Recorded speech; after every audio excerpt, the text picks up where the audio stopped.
Rádio Estilhaço. Estamos de volta com o programa Artista em Foco, hoje trazendo para vocês o melhor da carreira da banda norueguesa a-ha. Scoundrel Days é o segundo álbum de estúdio da banda norueguesa. Foi lançado em 6 de outubro de 1986 pela Warner Bros. Records. Foi o segundo álbum de maior sucesso da banda, com cerca de 6 milhões de cópias vendidas mundialmente, perdendo apenas para o anterior, Hunting High and Low, que vendeu 10 milhões. Entretanto, foi com este álbum que o a-ha ganhou reconhecimento internacional, se tornando uma das bandas mais influentes da década de 80. Foi certificado com disco de platina no Reino Unido e Suíça, e disco de ouro na Alemanha e no Brasil. O álbum foi gravado no estúdio R.C. Jones, na Inglaterra. Graças ao uso de novos equipamentos, especialmente sintetizadores, a banda conseguiu produzir músicas mais harmônicas e bem estruturadas, com arranjos mais complexos.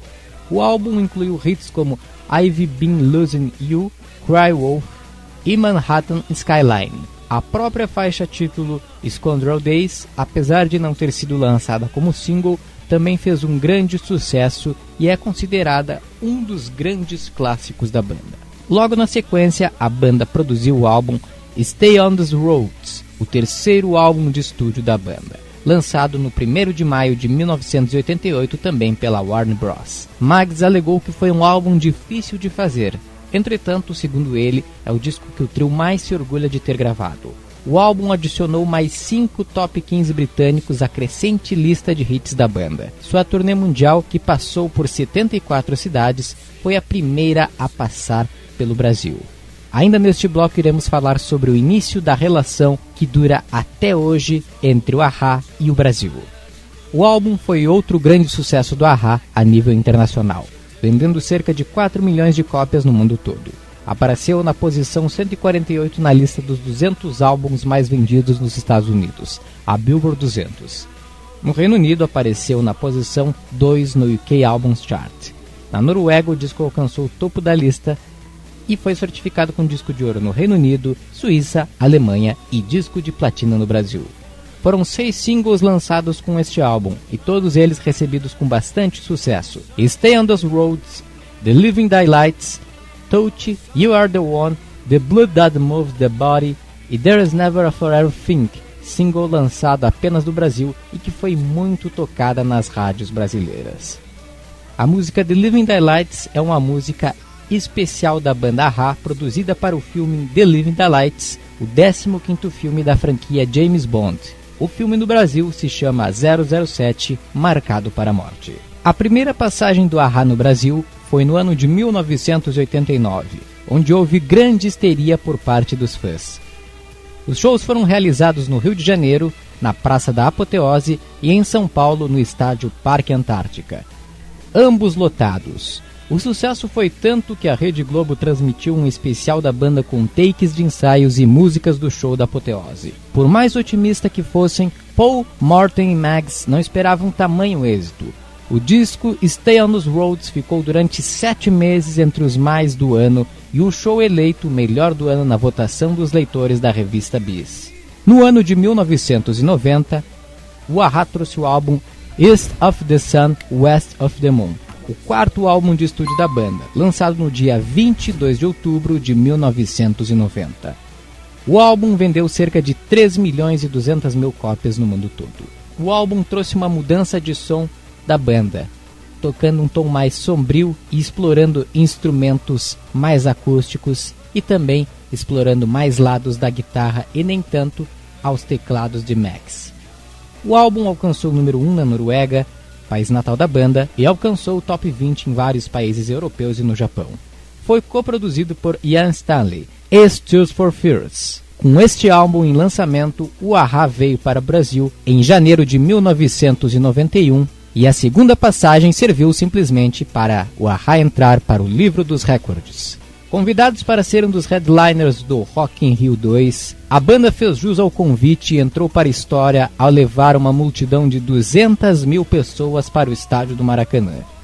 Vale lembrar que alguns dias antes a banda esteve em São Paulo para receber um disco de ouro já alcançado pelas vendas do quarto disco.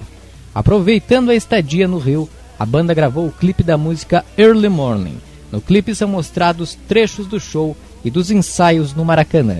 Uma justa homenagem aos fãs brasileiros pela acolhida mais do que calorosa. Também no ano de 91, o a-ha realizou a maior turnê de uma banda famosa no cenário internacional pelo país.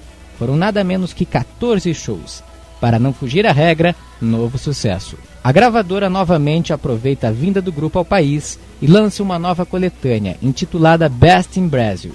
O disco poderia ter alcançado maior êxito se houvesse nele algo inédito, ou pelo menos alguma faixa ao vivo. Apesar disso, o álbum vendeu 350 mil cópias. Porém, o estigma de banda pop era algo que o a-ha desejava fugir. Por isso, na sequência, o a-ha produziu um álbum que destoava cada vez mais com o a-ha do início de carreira, mas que parecia cada vez mais com os primórdios de quando a banda era um embrião de uma banda de rock progressivo na Noruega chamada The Bridges. A banda lançou em 1993 Memorial Beach. O álbum foi gravado no Princess Paisley Park em Minneapolis, Estados Unidos, tendo sido produzido por David Z em conjunto com os membros da banda. Em Memorial Beach, o a-ha preferiu defender a ideia de se afastar de produtores de hits. Ainda assim, o primeiro single do álbum provou-se eficaz no tocante a galgar posições nos charts. Dark is the Night for All atingiu o top 20 na Inglaterra e por 11 posições ficou fora do Billboard Hot 100, vendendo mais cópias nos Estados Unidos do que quaisquer outros singles dos dois álbuns anteriores.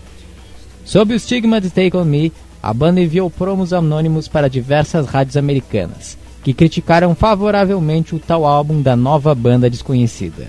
Para o segundo single, a banda acabou por escolher duas canções a serem divulgadas em diferentes lugares. Lie Down in Darkness serviu como chamariz nos Estados Unidos, enquanto que Angel in the Snow acabou por ser publicada em outros mercados. O fato é que os dois singles não tiveram bom desempenho. A divulgação do álbum foi então desacelerada, com a banda fazendo poucos shows, enquanto que Paul Wachter Savoy seguia trabalhando no sexto álbum da banda, que acabou por ser cancelado devido aos planos de Morten Harket e perseguir uma carreira solo. Tal material acabou por ficar guardado ou foi reaproveitado nos dois primeiros discos do projeto paralelo de Paul, a banda Savoy, cujo primeiro álbum, Mary's Coming, de capa e título sugestivo, segue o estilo evidenciado em Memorial Beach. Quanto à recepção do álbum, esta foi muito inconstante. Algumas publicações do meio musical e muitos entre os fãs ficaram insatisfeitos com o resultado final, porque no disco não havia nada que se assemelhava ao a-ha que conheciam. O que o álbum trazia era um clima depressivo que em nada lembrava o a-ha de canções incandescentes como Touch e You Are The One. Já a Q Magazine colocou o disco em sua lista dos melhores álbuns de rock do ano de 1993. O álbum, em relação aos anteriores, foi um fracasso comercial, vendendo apenas 750 mil cópias em todo o mundo. Na necessidade de buscar outros ares de inspiração e se afastar do assédio que nunca foi bem recebido pelos integrantes, o a-ha separou-se em 1994 e seus membros começaram a se focar em atividade solo, mas se reuniram no mesmo ano para tocar nas Olimpíadas de Inverno em Lillehammer, Noruega. Esta apresentação incluiu a canção que eles compuseram para as Paralimpíadas de Inverno, Shapes That Go Together. E para o segundo bloco do programa Artista em Foco, você ouve as seguintes músicas: Take On Me, You Are The One, Under The Makeup, Early Morning, Touch, Dark Is The Night For All, Shapes That Go Together, Forever Not Yours e Summer Moved On. Artista em Foco, a-ha!